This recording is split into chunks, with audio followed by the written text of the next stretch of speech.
So, yanig yung katabi. Huwag kang matutulog.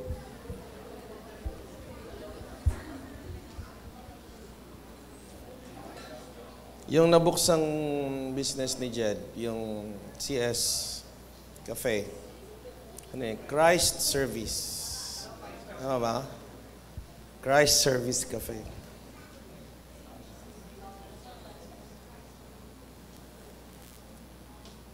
After 200 applications, kasi mo 200 pag-a-apply, talagang medyo nakaka-hopeless. At sabi niya, he was rejected 200 times. But actually, it was not a rejection, it was positioning. Amen? Alam niyo, minsan, hindi po lahat ng pintuang nagsasara, ang dahilan ay para wag ka makapasok. Amen? Alam nyo, minsan, yung mga pintuang nagsasara, yan ay direksyon ng Diyos sa ating buhay. Kasi, hindi ka mailalagay dun sa trabaho o hanap buhay or negosyo or tao na nais ng Diyos para sa'yo, maliban na hindi ka occupied with something. No? Hindi ka pwedeng magkaroon ng trabaho na nais ng Diyos para sa'yo kung meron kang ibang trabaho na hinahawakan. Kailangan mo nang mawala. Sabi mo sa katabi mo, mawala. Kaya po mga kapatid, minsan, pag may mga nawawala sa ating buhay, wag po tayong, of course, andyan yung lungkot. Amen? Pero sabi nga, tayo'y manampalataya sa Panginoon. Hindi ko sinasabi na totally wala yung lungkot kasi bilang mga tao, nalulungkot tayo. Pero, meron po tayo laging pag-asa. Amen? Hindi ibig sabihin may nawawala na walang ka na ng pag-asa. May nawawala kasi merong dadalhin si Lord na mas maganda. Amen? Pwede bang palakpakan natin ang Panginoon doon? Paano kung natanggap yung security guard? Di ba? Paano kung natanggap ko yung security guard? Di wala sana yung Baka hanggang ngayon, nagbabantay ka pa doon. No? Di wala sana yung 1 taong sweldo sa Lufthansa, 1 month lang doon. Sipin mo, Lufthansa, magandang company na yan. Ang Lufthansa ay Swiss. German company. Actually, ang Lufthansa, magandang airline. Dati yung tatay ko, every time, Lufthansa No? So, magandang company na yon. At doon din, pinakita rin ng Panginoon na minsan, anumang tatag mo, pag dumating yung pagyanig ng Panginoon, kapag ka hindi tayo matibay na nakatayo sa Lord, tutumba. Amen? Pero yung mga tao na nakatanim ng matibay sa Lord, sabi nga, anumang bagyo ang dumating, anumang baha ang dumating, mananatiling nakatayo. Amen? Pwede mapalakpakan natin ang Lord? Kaya sabi mo sa akin mo, itanim mo sarili mo kay Lord. Amen? Katulad ng ginawa niya, nung una, apply lang ng apply, pero tingnan nyo, nung inuna si Lord, nung nag-pray ng 3 a.m. every morning, actually, nagme-message sa akin yan Pastor, ito na ho nangyayari sa akin ngayon, No? Actually, nag-message sa akin yan, mga bandang ganun na. No, Pastor, gumigising ako ng madaling araw para mag-pray. Amen? Kasi alam nyo, minsan, kailangan tayong yanigin ni Lord No, para, the sad reality is that, sometimes people realize God is their greatest hope until God is their only hope. Minsan, marirealize ng tao na ang Diyos talaga ang tunay na pag-asa hanggang umabot sa punto na sa pakiramdam nila, Diyos na lang ang pag-asa nila. Tsaka nila marirealize na talagang ang pag-asa pala talaga ng buhay ng tao, ang Diyos. Amen? Kaya minsan kailangan umabot sa punto, Diyos na lang natitira. No? Nawala ka ng ibang masulingan ng pag-asa kundi Panginoon. Tsaka lang tayo magkakaroon ng tunay na realization that God is truly our greatest hope. Amen? Tanangin mo yung katabi mo, gusto mo pa bang umabot sa puntong yun?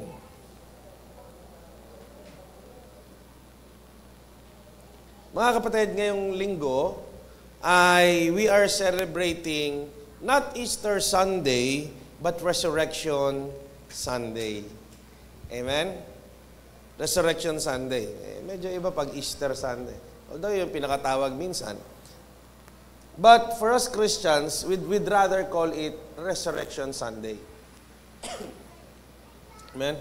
At bago po natin marinig ang mensahe ng Panginoon sa umagang ito, tayo pong lahat ay yumuko at tayo ay mananalangin. Aming Ama, dalangin po namin ang pasasalamat sa iyo sa panibagong buhay, kalakasan at panibagong araw na ipinagkaloob mo sa amin sa umagang ito. And we pray, O God, that through your words, through the powerful leading of the Holy Spirit, O God, hayaan mo na magkaroon ng revelation ang iyong mga salita sa aming buhay upang personal ka naming marinig ang iyong tinig, ang iyong direksyon, ang nais mo para sa aming buhay. And I pray, Lord God, nakatugunin mo ang bawat tao na nakaririnig ng mensaheng ito. Maraming salamat po, Ama, itong aming dalangin sa pangalan ni Jesus.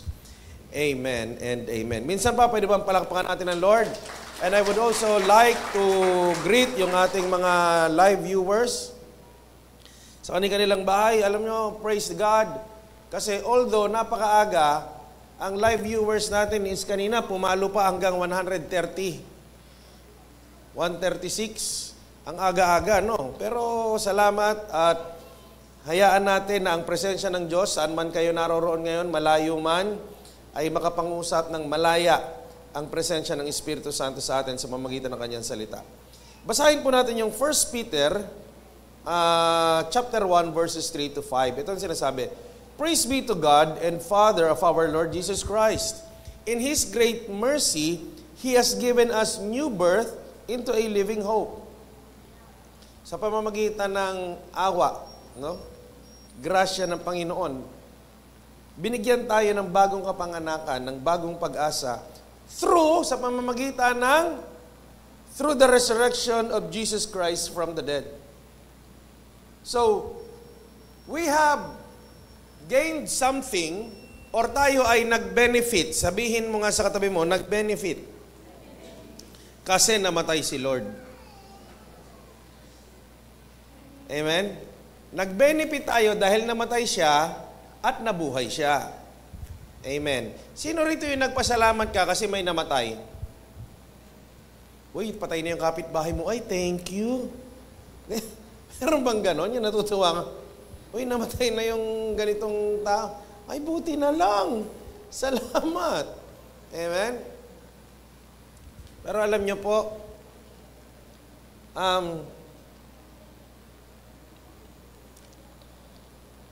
salamat namatay ang Panginoong Yesus. Alam niyo, nung araw, kapag ka sinabi mo yung mga ganyang bagay, parang ang sama-sama mo. Di ba parang, kaya nga nung araw, ito, nung kamakailan, Biyernes Santo, sinong mga outing? Tinong nga ang katabi mo, nag-outing, mukha bang sunog yung katabi mo? Pag medyo mukhang amen? Sabi, minsan, kapag sa Boracay nga daw, ng Biyernes Santo, okay naman mag-outing, pero bawal magpatugtog ng malalakas na music.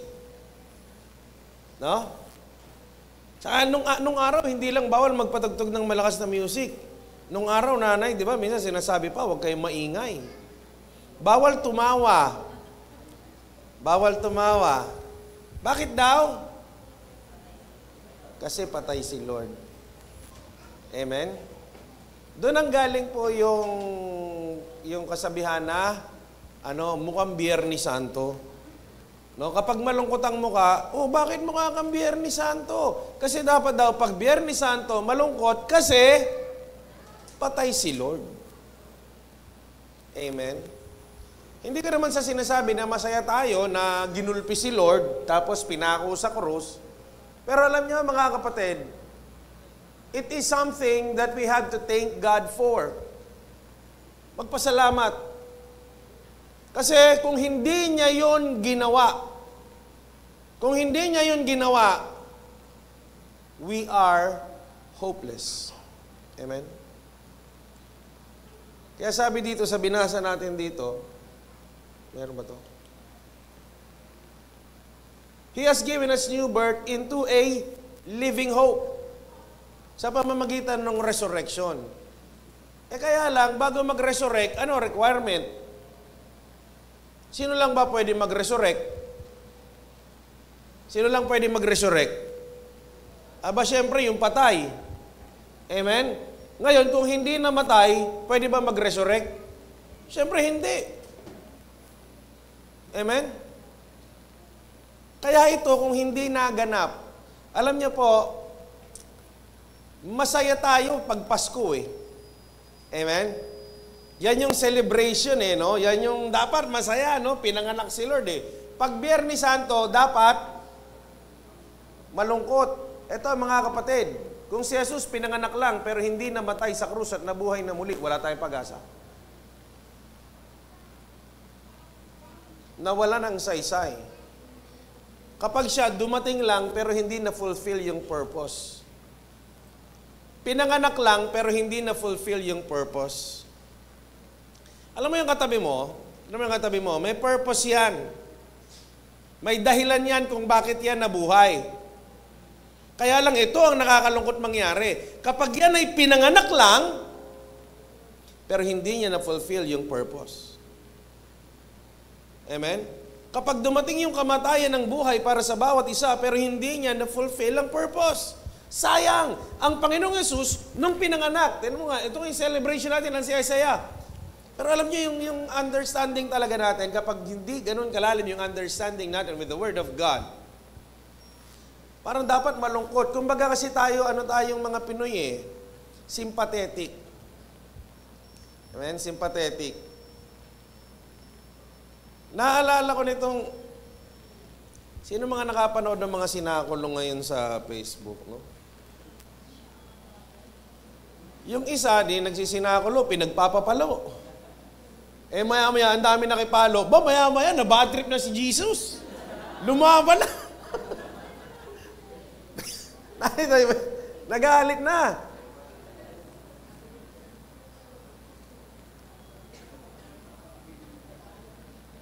Pero ang Panginoong Yesus, nung nangyari yun sa kanya, tinanggap niya. Kasi bakit niya tinanggap? Kailangan niya eh. Tingnan niyo to. Kailangan niya yung gawin yun. Kasi yun yung purpose. Si Pedro, no? Nung sinabi ng Panginoong Yesus, ako ay kailangan nilang hulihin, tapos ipapako sa krus, mamamatay. Sabi ni Pedro, alam niya naman to si Pedro eh. Si Pedro, sabi nga, di ba may 12 apostles? No?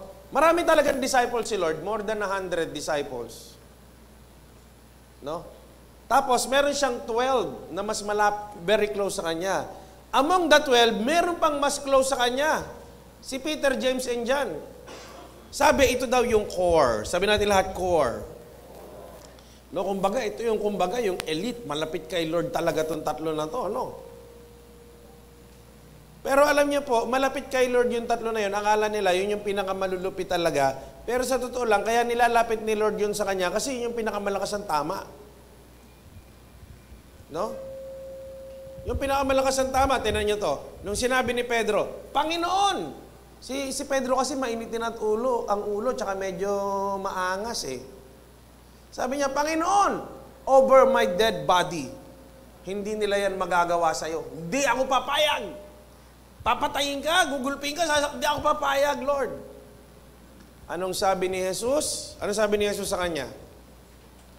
Anong sagot ni Jesus? Ang sagot ni Jesus, sabi sa kanya, Satanas, layuan mo ako. Eto tanong, maganda ba sinasabi ni Pedro? Maganda ba sinasabi ni Pedro? Yung sinasabi niya, Lord, hindi ako papayag na patayin kanila, hindi ako papayag huliin kanila. Maganda ba sinasabi niya? Maganda? Mga kapatid, common sense lang ho muna tayo. Alam niyo, sa Bible, maintindihan na natin yan, common sense lang, sapat na eh. No? Maganda ho ba yung sinabi niya? Maganda. Pero ano sagot ni Lord? Satanas, layuan mo ako. Ito, sabihin sa inyo, hindi ho lahat ng nagsasabi sa inyo ng magandang bagay galing kay Lord. Amen? Kasi yun, resulta yun ng kanyang arrogance. Kasi si Lord, alam niya yung purpose. Kailangan niyang mamatay. Kailangan mag-suffer. Kasi kung hindi, kawawa po tayo. Sabi sa verse 4, and into an inheritance that can never perish, spoil, or fade, kept in heaven for you, who through faith are shielded by God's power until the coming of the salvation that is ready to be revealed in the last times or in the last days. Sa pamamagitan ng kamatayan at muling pagkabuhay ng Panginoong Hesus, tayo po ay may mga nag-gain. May mga benefits. Amen. Sabi mo sa atin mga benefits. Alam niyo, mga kapatid, tayo pag nagtrabaho, syempre, kailangan natin mag-effort at meron tayong isasakripisyo. Oras, pagod, tama po ba? At sana, kasing ganda nung ganong promotion na nakuha ni Jed. Yung 1 year salary, naging 1 month salary. Abay, kahit minimum wage, no? Gano'n ba minimum wage? Halimbawa, ang minimum wage, halimbawa, kunyari, 15,000 a month, 1 month yun, edi, ang 1 year nun, magkano? 180. So, from 15,000 to 180. Amen? Alam nyo, mga kapatid, minsan si Lord, pag nag-bless, ganyan. Talagang makikita mo na si Lord ang may gawa. Kaya sabi mo sa katabi mo, huwag kang makulit. No? What if, di ba, gustong-gusto na niyang umuwi, bad trip na siya, nagwawala na. Paano kaya kung nagpatalo siya ron sa kabwisitan niya? Buti, bandang huli, natalimuan na, nagising. Sabi niya, hindi, gagawin ko, magpe-pray ako, lalo akong lalapit kay Lord. Yun ang gagawin ko. Alam niyo, nakakalungkot yung iba, imbis na magresolba sa pagluhod sa Panginoon, sa paglapit sa Panginoon, mas niyakap yung kabwisitan sa buhay niya. Mas piniling hindi magpatawad, mas piniling gumanti. Mas piniling mag-retaliate. Amen? How do you handle sadness? How do you handle loneliness? How do you handle frustrations? Amen? Sabi mo sa katabi mo, how do you do? Paano? Yung iba nagsasangyo. Yung iba nagwawala. Yung iba naglalasing. Yung iba nagmumukmok. How do you handle frustrations? Paano pag nawawalan ka na ng parang wala na. Alam mo yung lalo na yung punto na yun sa testimony kanina, lumilit na yung tingin niya sa sarili niya. Parang wala na akong bilang.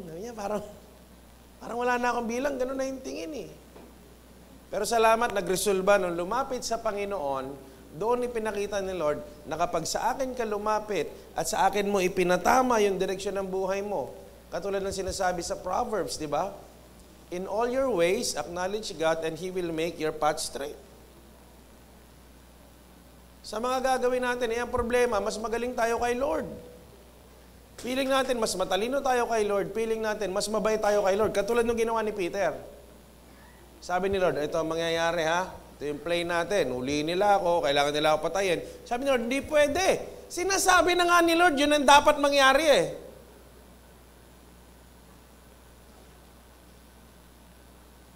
Alam niyo ba kung anong isang dahilan yung crusade nung araw? Yung crusade, yung para mabawi yung Jerusalem. No, ba't nila sinugod yung Jerusalem, mabawi sa mga Islamic people? Tapos then, ba't nila una sinugod? Kasi rin daw, ito rin yung mga Israelites daw, ito kasi pumatay kay Lord, igaganti si Lord. Ito naman yung mga understanding, no? Kinailangan nyo mangyari. Huwag po minsan ang pakiramdam natin, mas mabait pa tayo kay Lord. Amen? Minsan ganyan ang pakiramdam natin. Kaya ho dapat mas unawain talaga natin mabuti yung salita ng Diyos. Amen? Ano yung ating nag-gain? Sabi nga doon sa pag nag-apply ka ng trabaho, meron kang ginagawa, merong benefits. Sabi mo ulit sa katiba, benefits. Tayo dito sa Pilipinas, meron tayong mga regular government benefits according to the law. At pag hindi ka sumunod, yung kumpanya na yon, pwede mong kasuhan ng kasong kriminal. Kasong kriminal, ibig sabihin ng kasong kriminal, pwedeng makulong. So kapag hindi ka binigyan ng SSS, pag wala kang pag-ibig, yung pag-ibig fund po so, hindi po sagot ng company ang jowa. So, yung pag-ibig fund. Tapos, yung PhilHealth. Ano po? So, yung mga yan, sagot yan ng employer. Hati pala. Yung SSS, ito lang Alam nyo, pasalamat din tayo kasi in fairness to our employers, mga kapatid, doon sa mga may trabaho, although yan ay batas, pero ang nag-shoulder po din yan talaga yung ating mga employer. At ito po ang partihan yan. Sa SSS, 70-30. 70% ng contribution natin sa SSS, galing po yun sa bulsa or kita ng company. 30, yung nakita mong kinalta sa'yo, 30% lang yun. Kung kinaltasan ka ng 300, ang makikita mong magre-reflect na contribution mo sa SSS, 1,000. 300 sa'yo, 700 sagot ng employer. No. Kaya rin wag tayong masyadong parang laging bad trip sa mga employer. May sakripisyo din po sila. No. Tingnan din natin. No. Tapos yung pag-ibig, PhilHealth, yan, 50-50 naman ang hatian dyan. Ano? So benefits, kaya lang, merong iba na mas matindi yung benefits.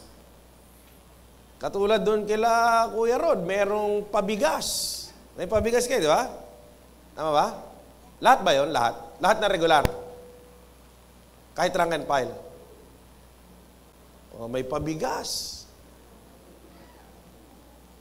Sarap naman, no? Isang kaban ba? Isang buwan? O, isang buwan. By law, benefit din ang 13th month. Pero yung iba, meron pang 14th month. Oh, ang ganda ng benefits. No, maganda benefits. Meron pang vacation leave. Yung iba, meron pang HMO. Di ba? Gaganda yung may mga benefits. Ano po? Pero alam niyo ho ba yung benefits na yan? Hindi po yan galing sa wala. Ang benefits na yan, bago po yan tamasahin ng mga employee, meron din pong naging willing na employer na mag-sacrifice at ibigay yun sa kanilang mga employee. Kasi supposedly, ano lang ba yung standard? Ang standard lang, supposedly, is yung government dictated benefits. SSS, Pag-ibig, PhilHealth. Tapos magbabayad ka ng tax mo. Yun lang. Tsaka 13th month. Aside from that, pwede nang wala. Yung iba. Kasi sabi, grabe naman yan. Yung SSS nga lang yan. 70-30 na yung partiyan Lugi na ako. Di ba? Pero dahil sinabi ng batas, kailangan sumunod. Pero may mga employer, lumagpas. Yun, imbis na kita na nila, hati pa tayo. Sige, ito, share pa natin kasi maganda yung kita ng company. Bigay pa. Meron kailangan mag-sacrifice. At alam nyo po, tayo from the sacrifice na ginawa ng Panginoong Hesus sa kanyang kamatayan sa krus at muling pagkabuhay, meron din tayong naging benefit. Sabihin ulit natin lahat, benefit. Ano po yung ating unang benefit? Number 1, through the resurrection, we have a new life.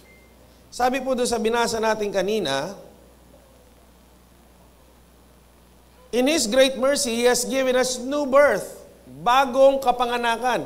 At ang ibig sabihin po ng pagkakaroon ng bagong kapanganakan ay ang pagkakaroon ng panibagong buhay. Amen? Katulad kanina, tingnan ninyo ang mindset ni Pedro. Ang mindset ni Pedro, sabi niya, Panginoon, di ako papayag. Mapatayin ka? Mahirapan ka? Di ako papayag. Alam niyo kung bakit ganun siya mag-isip? Andun pa rin siya sa dating buhay. Ano yung dating buhay? Hindi ako papalugi. Hindi ako papalamang. Amen? Kasi sa totoo lang, ang Messiah na kanilang ine-expect is a political Messiah. Talagang hari. Kaya hanggang ngayon ang Israel nag-iintay. Andun pa rin siya sa dati niyang buhay. Pero ang Panginoong Hesus, alam niya yung sacrifice na kailangan gawin. Alam niyo, mga kapatid, bandang huli, nung naintindihan ng mga apostles at mga disciples ang death and resurrection ng Panginoong Hesus, all of them, sabi natin lahat, all of them, lahat sila naging ganun ang buhay. Lahat sila nagsakripisyo. Amen? Kung dati, yung Pedro na nagsasabi, hindi ako papayag. Papatayin. Papahirapan. Hindi ako papayag, Lord. Pero bandang huli, si Pedro, nung pinatay, alam nyo, pinako rin siya sa krus. Pero alam nyo, meron siyang request. Ano ang request ni Pedro nung pinako siya sa krus? Ano sabi? Sabi niya, nakakahiya naman, ipako ako sa krus katulad kay Lord. Siyempre, under lang ako noon eh. Primary 12 lang ako noon, nakakahiya naman ipantay ako doon. Pag ako pinako nyo na sa krus, ibaligtad nyo ha. Nung pinako si Pedro sa krus, pabaligtad. Nahihiya siya, hindi ayoko yung sacrifice ni Lord, nakakahiya naman, iparehas ako doon. Oh. Nag-iba na. New life. Sabi mo sa katabi mo, new life. Bago na po ba yung buhay natin? Sabi ko nga maaring tayo pinanganak. Katulad ng Panginoong Hesus, sinelebrate natin yung Christmas. Pero kapag hindi nagkaroon ng death and resurrection, walang silbi. Hindi na serve yung purpose eh. Kaya tayo rito, mga kapatid, pinanganak na tayo lahat. Amen po ba? Siyempre, yan na nga, katabi mo na nga. No? Pinanganak na tayo. Eto, tanong. Sure ka ba na masiserve mo yung purpose? At eto, maiseserve lang po natin ang purpose ng ating buhay kapag na-discover natin itong new life through the death and resurrection ng ating Panginoong Hesus. Ito ang gospel. Ito ang mabuting balita. Sa pamamagitan ni Kristo Jesus, kung tinanggap natin siya bilang Panginoon, ito yung naghihintay sa atin, ang panibagong buhay. Sino rito yung nag-iba na yung buhay mo mula nung naging Christian ka? Iba na. Ito kasi ang akala nung iba lang no? Akala nung iba, kapag naging Christian na, bumait lang daw, na wala na yung mga bisyo, hindi na nagmumura, no? Hindi na nagchichismis. Tanangin mo nga yung katabi mo, hindi ka na ba talaga nagchichismis? Na? Totoo ba yun? Hindi na ba talaga lahat yun? Hindi naman nagkakamali? Hindi na nagkakasala? Totoo ba yun? Hindi No? Kakamali pa rin ang lahat. Nagkukulang pa rin ang lahat. Pero alam nyo, anong iba nag-iba sa atin? Yung nagkaroon tayo ng bagong buhay, nung nagkaroon tayo ng totoong relasyon kay Lord, we now put our Lord Jesus Christ into consideration. Amen? Ano yung consideration? Parang, madalas ko ito gawin example lagi sa buhay mag-asawa eh. No? Nung nag-asawa ka, you have to put your spouse into consideration. Sa lahat ng desisyon mo, kasali siya. Tama po ba? O yun, may nasiko na.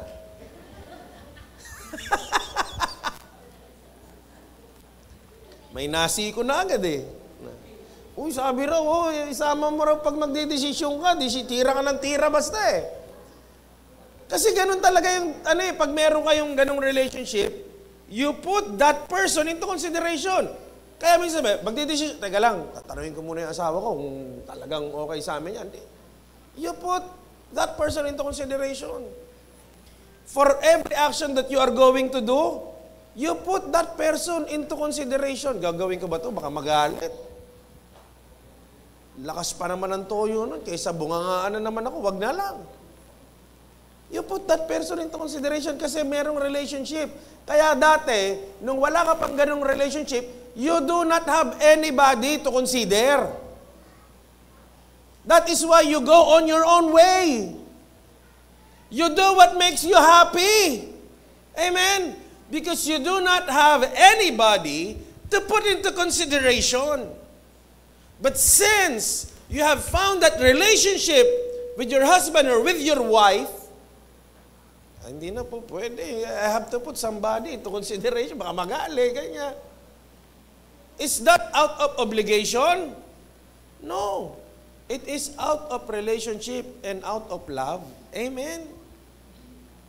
Kaya yung sacrifice na yung ginagawa, yung consideration na yung ginagawa, hindi mo ginagawa at tinuturing na pahirap sa buhay mo. Amen? Hindi mo tinuturing na pasakit sa buhay mo. The same thing with the new life that we have found with God. Ano yung pagsimba natin ngayon, 5 o'clock, or yung pagsimba natin linggo-linggo, yung pagsisikap natin makapaglingkod kay Lord, dito sinasabi pa natin lagi sa church, lahat tayo tinawag ng Panginoon to become a soul winner and a disciple maker. Amen? Wala pong taga-upo lang sa church. Amen? Lahat tayo may trabaho. Amen? Parang hindi. Lahat po ba may trabaho sa loob ng church? Lahat tayo may gagawin. Hindi pwedeng pa-attend lang, pakinig-kinig. Parang nag-iba lang po tayo ng venue ng pinagsisimbahan niyan. Hindi ba't ganun din naman tayo dati? Sisimba ka lang, makikinig, tapos uwi ka na. Wala ka namang gagawin eh. Ganun lang din. Tama po ba? Pero nagkaroon ng bagong buhay, sinisikap mo ng itama yung buhay mo. Bakit? Kasi ayaw mo sumama yung loob ng karelasyon mo. Sino yon? Sabi mo sa katabi mo, si Lord. Ayaw mo sumama yung loob niya. Gusto mo na siyang pagbigyan, gusto mong gawin yung kalooban niya. New life. Kaya may bago ka ng buhay. Amen? Katulad nung isang dalaga na nag-asawa, nung nag-asawa yon, nawala na yung dating buhay noon. Ibang-iba na magiging buhay noon. Kaya ang sino mang nakipag-isa kay Kristo ay naging bagong nilalang. Merong new life. So nagkaroon tayo ngayon ng bagong buhay. Nagkaroon tayo ng purpose. Alam na natin kung para saan tayo mabubuhay. Amen? You know guys, everybody dies, but not everybody lives. Sigurado mamamatay ka rin? Sabi mo sa katabi mo, sigurado ako, mamamatay ka rin. Okay lang naman yun eh. Kasi nakatakda talaga mangyari yun eh. Ang tanong lang nito, yung buhay mo ba, nabuhay ka ba yung buhay na dapat mong ibuhay? Ang nakakalungkot, nabuhay ka, hindi mo nagawa yung dapat mo gawin, tapos namatay ka na. Di sayang lang. Amen? Kaya kailangan natin ma-discover yung new life na yan. Paano? Through the death and resurrection of our Lord Jesus Christ. New life. Sabi mo sa katabi mo, new life. No? Bagong buhay. Pangalawa, nagkaroon tayo ng new hope. Bagong pag-asa. Amen? Dati ang pag-asa mo lang yung kakilala mong Bombay. Yung kakilala mong lending. Yung kakilala mo na backer mo na magpapasok sa'yo sa trabaho. Amen? Minsan parang yan yung pag-asa natin eh. Or yung kamag-anak mong mayaman. Or yung tropa mong mayaman. Yan ang laging tingin natin sa pag-asa natin eh. Or yung diploma mo. Amen? Kala natin lagi yung mga pag-asa natin sa buhay. Pero ngayon nagkaroon tayo ng ibang hope. Alam niyo si Jed, ano yan eh? Aeronautical engineer. Yan. Kaya mekaniko na aeroplano yan eh. No? Kumbaga, by qualification, educational-wise, may bala. Experience-wise, may bala. Kasi, para maging mekaniko ka ng Lufthansa Airlines, hindi ka mekaniko ng Cebu Pac. Hindi ka mekaniko ng Philippine Airlines. Mekaniko ng Lufthansa. Medyo high-end na airline. Experience-wise, may bala. Pero alam mo, yung tao pala minsan, kahit ang daming bala, umaabot sa punto, nawawala ng pag-asa. Ba't kaya ganun? Ang dami-dami mo naman bala. Ba't nawalan ka ng pag-asa? Kasi, kung yung mga yan ang tunay na pag-asa, wala sanang mayayaman at mga sikat na tao ang nag-suicide. Amen? Totoo po ba na maraming mayaman, sikat, kilalang tao, makapangyarihan tao, ang nag-suicide? Meron? Meron. So, ibig sabihin, wala pala sa dami ng pera, kapangyarihan, impluwensya, kasikatan, ang pag-asa. Eto, sino may problema? Sino may problema? Say amen. Okay. Ano ang nasa isip mo na magiging solusyon pag yon dumating sa'yo, solve na yung mga problemang iniisip mo? Ano yung darating na yon?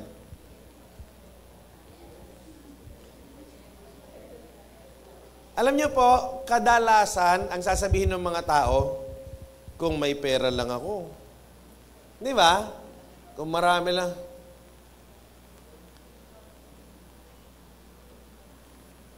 Yung iba, yung mga yung nawawalan ng pag-asa sa itsura nila, minsan nila, kung marami lang akong pera, nakapag-rhinoplasty na ako. Kaso wala, kaya pinagtiyagaan ko na lang. Di ba? May kilala ako, nagpaplano magpa-rhinoplasty eh. Hindi na lang daw sasama sa tour sa abroad. Kapag may nagyayaraw, yung pan-ticket, ipapang rhinoplasty na lang. Ano yung pag-asa? Ngayon, pag Kristiyano ka na, naranasan mo yung death and resurrection ni Jesus Christ, ang bagong pag-asa natin lagi sa buhay natin, unang-una ang Panginoon. Amen? Alam nyo, yung kaninang testimony, maganda may nag-testimony muna eh. Yung dinaanan na yun ni Jed, katulad to nung sinabi ko sa'yo, Ariel, alam mo, daanan mo lang yan. Alam mo kung bakit? Pinapatay ka ni Lord. Alam mo yung sinasabi ko yung Jed, daanan mo lang yan, pinapatay ka ni Lord dyan. Alam mo kung bakit? Sabi ko nga kanina, sometimes we do not realize that God is our greatest hope until the time that God is our only hope. April, na-pick up mo ba yon? Wala kasi sa notes yung mga yan eh. No? Minsan, marirealize mo lang yun eh. You will be born into that revelation. Nung dinaanan mo, yung process na yon. Doon ka pinatay ng Diyos na hindi yung education mo ang pinaka-greatest pag-asa mo. Hindi yung work experience mo ang greatest pag-asa mo. Hindi yung mga network mo, katrabaho mo, kakilala mo dyan sa abroad. Hindi yan ang tunay na pag-asa mo. Ang tunay na pag-asa mo is when you realize na ako talaga, si Jesus.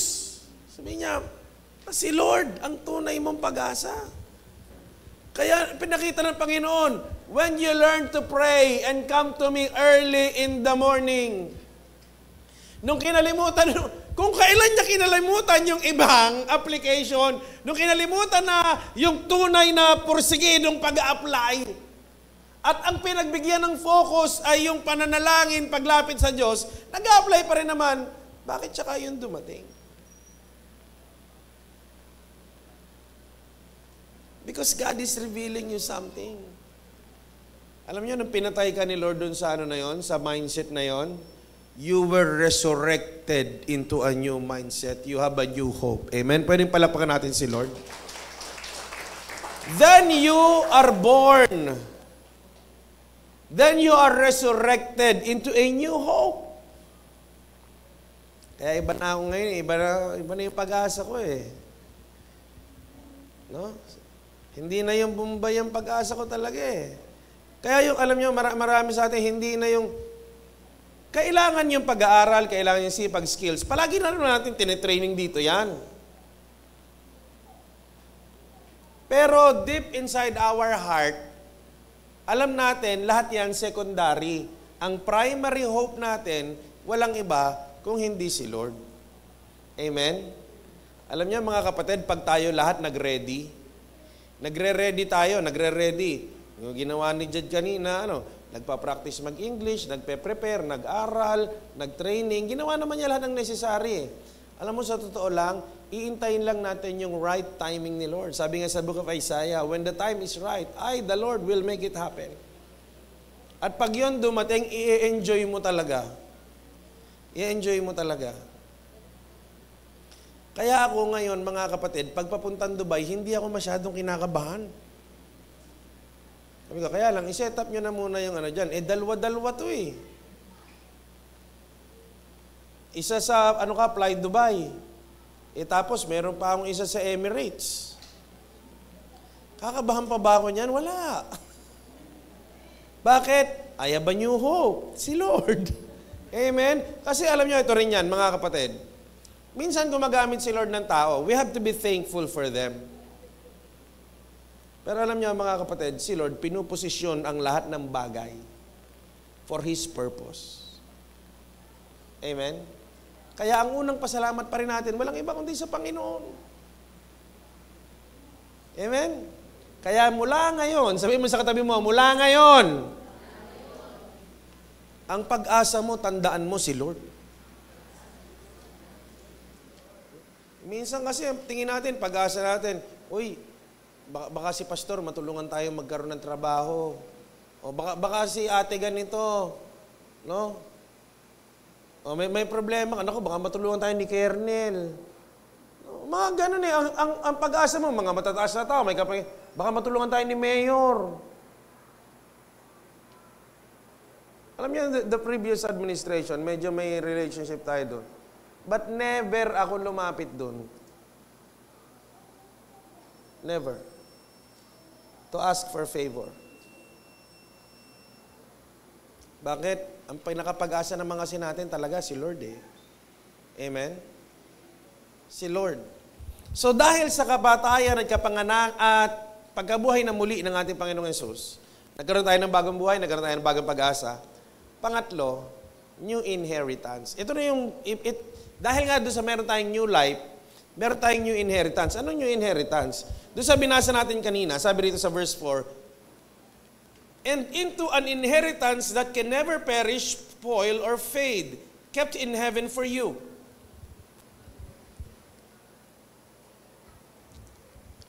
Sa totoo lang, mga kapatid, ito habang we go deeper, into the understanding and with our relationship with the Lord. Sabi natin sa katabi natin, go deeper.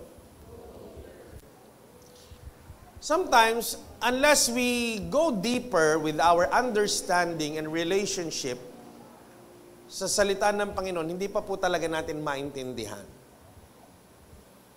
Kaya minsan, yung mindset natin, hindi pa talaga, katulad din naman ni Paul, hindi ko naman sinasabing ako'y ganap na. Amen? Pero habang lumalalim, kapag medyo mas nauunawaan, ganito po yun. Bakit ko ba ito'y sinasabi pa? Sinong excited pumunta sa langit? Gusto mo na ba?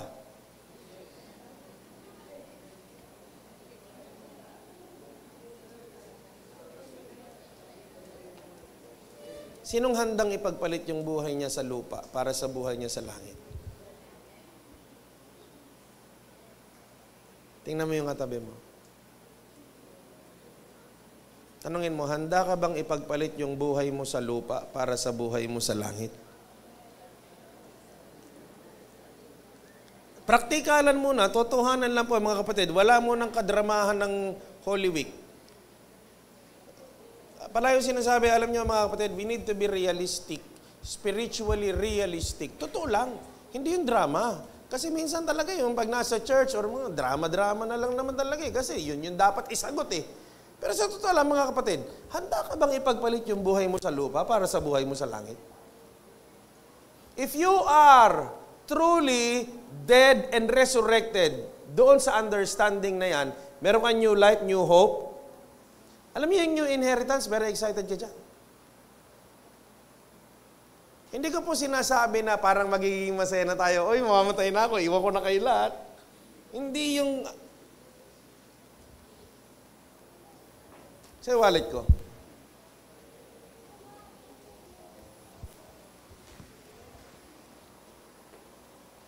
That.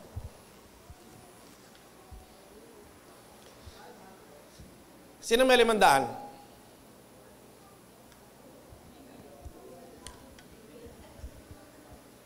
Sinong gusto kong bigyan ng 500?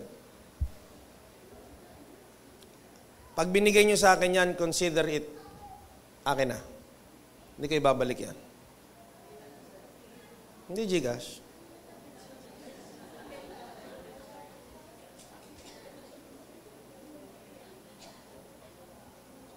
Pag binigay nyo sa akin na yan ha. Ako, dadami na naman ng mga basher. Uy, si Pastor. Nantrete ng mga tao. Isa lang. At kanino to? Kay Al. Ba't mo to binigay sa akin, Al? Ha? Kay ate Lala mo to bigay. Offering pala to eh. Para sa pastor. Thank you. Pagbigay mo sa akin to, ano bang iniisip mo magiging kapalit nito? Yung service ko.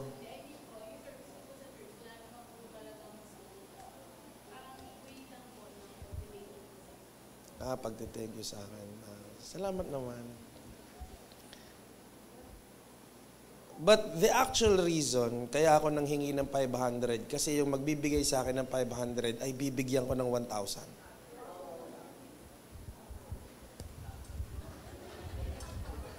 Wala nga lang yata.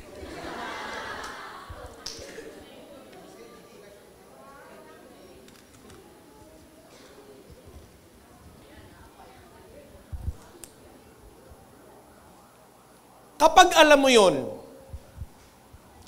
mo yon, madali bang ipagpalit ang 500? Kapag ikaw ay kumbinsido at nauunawaan mo na ang 1,000 ay nakahihigit sa 500, madali bang ipagpalit ang 500? Abay, madali lang. Alam mong mas matindi yung makukuha mo eh. Pero napakaraming tao ang hindi kayang ipagpalit ang buhay sa lupa. Bakit? Hindi naman kasi talagang lubos na nauunawaan kung ano yung ipinagpapalit.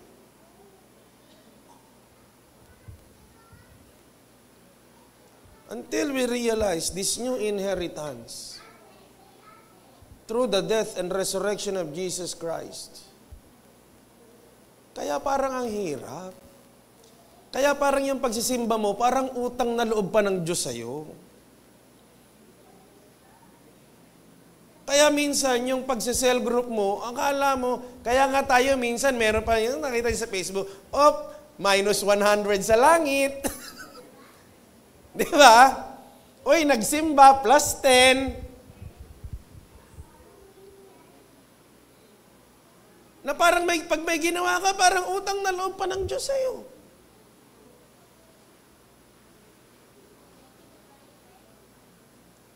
Bakit? We are not yet born into the understanding in the death and resurrection of our Lord Jesus Christ.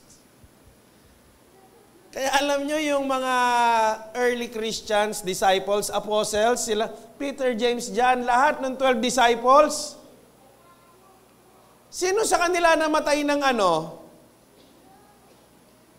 Namatay na na-stroke. Sino sa kanila ang na-stroke?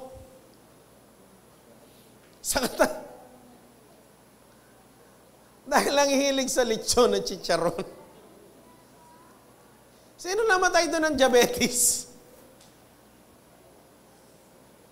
Sino? Lahat sila, ano kinamatay? Lahat sila namatay dahil pinagpalit nila yung buhay nakasunod sa buhay na to.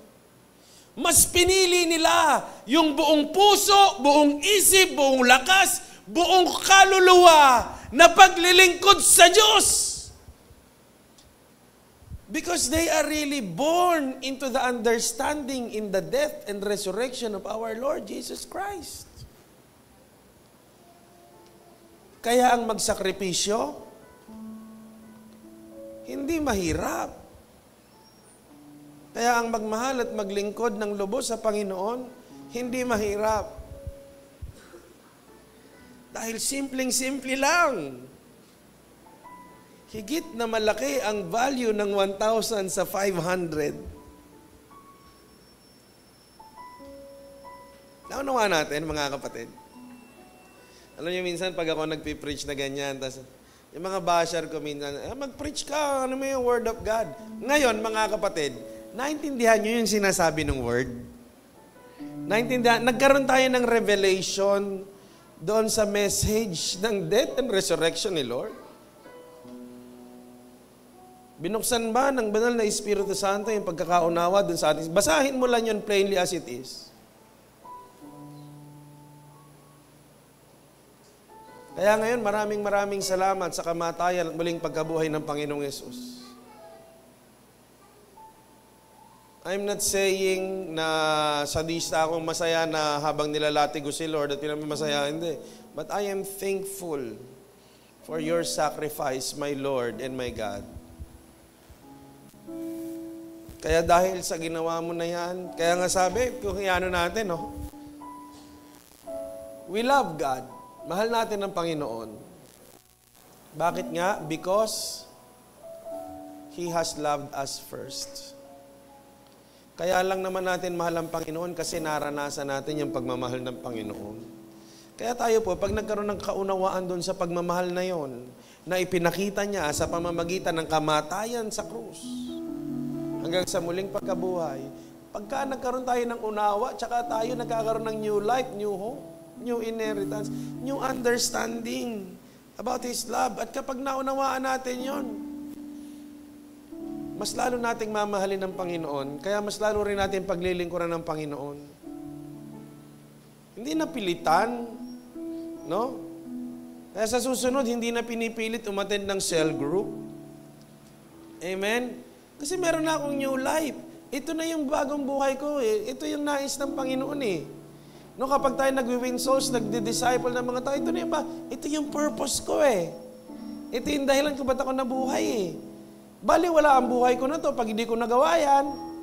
Sayang lang. Sayang ang tato. Di ba? Alam mo yung tato natin?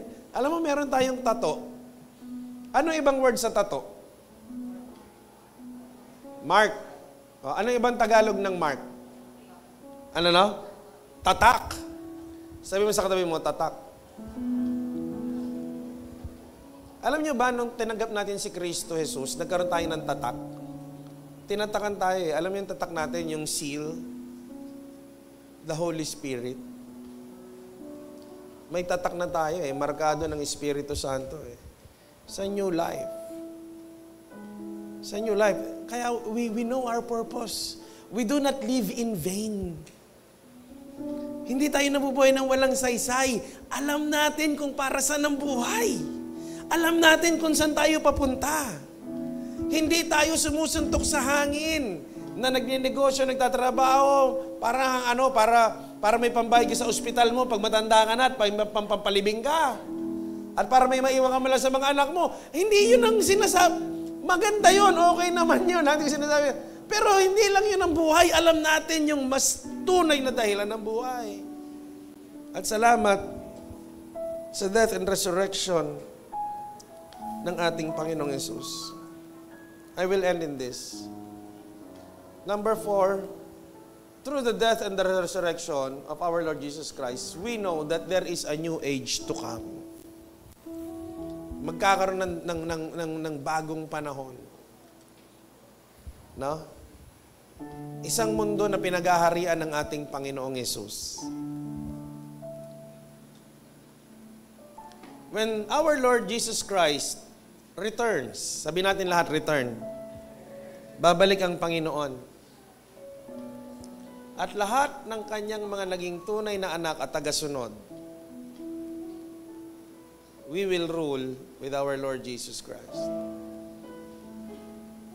Anong tawag kay Jesus Christ? Anong mga tawag sa Kanya? Ha? Yung mga label sa Kanya. Maraming label kay Lord. The Great Healer. Di ba? Prince of Peace. Di ba? Ano pa? Ano? Yun yung gusto ko marinig eh. Ano? King of Kings. Ano nga ulit? King of Kings. When our Lord Jesus Christ returns, He will be King of Kings.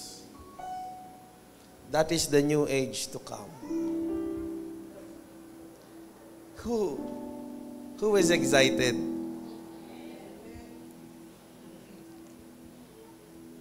King of Kings. King of Kings. Sabi mo sa katabi mo, royalty ka pala. Kaya huwag ka sumuko, kapatid. Just like our Lord Jesus Christ, hindi siya sumuko. Alam niya ang dahilan ng lahat. Alam niya lahat ng paghirap na dinaanan niya. Alam niya. And just like you, nireveal yan ng Lord sa atin ngayon, yan death and resurrection. Kaya huwag ka pang hinaan ng loob. New hope. Sabi mo sa katabi mo, laban lang. May new inheritance, hindi nabubulok. Hindi nagdi-depreciate. Amen? Hindi naluluma, hindi nawawala. Hindi ka iiwan. Sabi mo sa katabi mo, hindi ka iiwan. Sabi ng Panginoon doon, pagdating ng panahon na yon, He will wipe away all the tears. Walang lungkot. Alam nyo, ang dami po nating lungkot, ang dami nating frustrations. Daming nawala.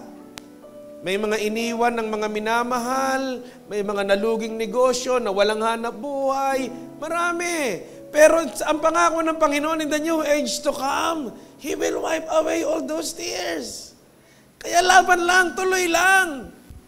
Tuloy lang.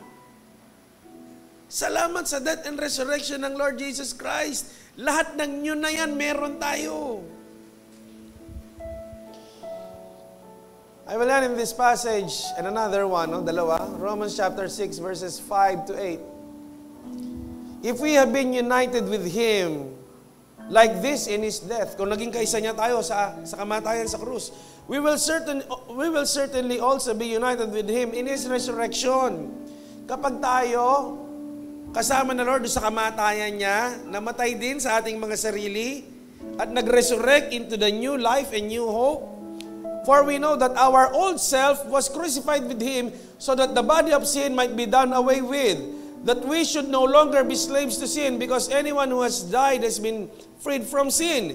Now, if we died with Christ, we believe that we will also live in Him. Mabubuhay muli. Galatians chapter 2 verses 20 to 21. I have been crucified with Christ and I no longer live. Kaya tayo meron new life eh. I no longer live. Hindi na ako. I consider my Lord Jesus Christ. Hindi sarili ko na kinukonsider ko. I consider my Lord Jesus Christ. I live by faith in the Son of God who loved me and gave Himself for me. I do not set aside the grace of God, for if righteousness could be gained through the law, Christ died for nothing. Yeah, Matthew 10:39, whoever finds his life will lose it, but whoever loses his life for my sake will find it. Death and resurrection. Death and resurrection. And if you lose your life, you will find life. The day you learn to die is the day you learn to live. Remember this, church. Sinong gusto ng resurrection? Sinong gusto magkaroon din ng resurrection sa Kanya? Sinong gusto nun? Yung merong new life, new hope, new inheritance, new age to come. Lahat para sa'yo. Gusto mo yun? Pero ito, tandaan mo, kapatid. Only the dead can be resurrected. Are you willing to die? Amen? Mamatay sa iyong sarili, katulad ng binasa natin kanina, upang si Jesus ang mabuhay sa atin. Amen? And that is the power of the resurrection of our Lord Jesus Christ. Amen? Pwede palakpakan natin ang Panginoon. Kaya sabi mo sa katabi mo, mamatay ka na. No? Para si Lord na mabuhay sa iyo. No? Hindi naman physically. No? Para si Lord mabuhay sa atin. We will find that new life. We will find that new hope. The new inheritance and the new age to come. Amen? Pwede po bang tayong lahat ay magsitayo?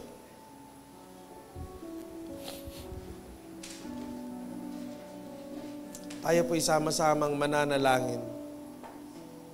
Salamat sa ating Panginoon. Aming Diyos, kami po ay sama-samang nagpapasalamat sa iyo. Salamat, Panginoon, sa kamatayan mo sa krus. For this great display of your love for us. Salamat po, Panginoon, na hindi kami karapat-dapat pero minahal mo kami, aming Diyos. That we have failed you many times in our lives, but you never fail us, O God. Salamat po. At dalangin po namin sa araw-araw, turuan mo kami kung paano mamamatay sa aming mga sarili every day of our lives so that you may live in us. Help us, Lord God, na mas lalong lumalim sa pagkakaunawa sa iyong kamatayan at pagkabuhay na maguli. At tulungan mo kami na mabuhay ayon, Panginoon, sa pagkakaunawang ito. I pray, Lord God, for every person listening to this message, that they may find a new life in you, a new hope in you, and understand, Lord God, the vastness and greatness of the inheritance, Lord God, that you are preparing for us. The vastness and greatness, the marvelous works of the new age to come that you have prepared for every sons and daughters that had accepted you, Lord, as Lord and Savior, our Lord Jesus Christ. Maraming salamat po. At patuloy na ang kapangyarihan ng kamatayan at pagkabuhay na muli ng aming Panginoon ang maranasan ng bawat isa sa ngalan ng Ama, ng Anak, at ng Espiritu Santo. Amen at Amen. Palakpakan po natin ang Panginoon. Makakaupo na po tayong lahat.